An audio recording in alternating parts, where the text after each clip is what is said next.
নমস্কাৰ দিনটোৰ প্ৰথমটো খবৰ লৈ আহিছো ষ্টুডিঅ'ত মই দীপানিতা কোভিডক লৈ পুনৰ উদ্বিগ্ন হৈছে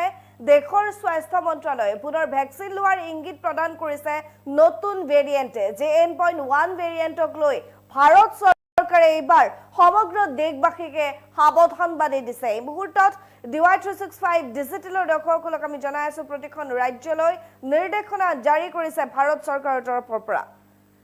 সমগ্ৰ দেশতে বৰ্তমান সময়ত কোভিডৰ ভয়ংকৰ সংক্ৰমণ কোভিডক লৈ পুনৰ উদ্বিগ্ন হৈছে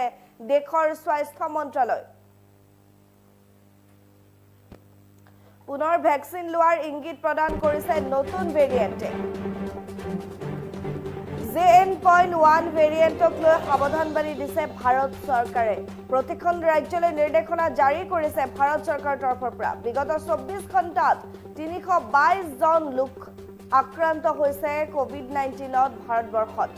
নতুন ভেৰিয়েণ্টত পুনৰ আন এজন লোকৰ মৃত্যু হোৱা বুলি জানিব পৰা গৈছে কোভিডে পুনৰ গা কৰি উঠিছে চৰ্দি আপোনাৰ হৈছে নেকি জ্বৰ হৈছে নেকি মূৰৰ বিষ নেকি প্ৰচণ্ড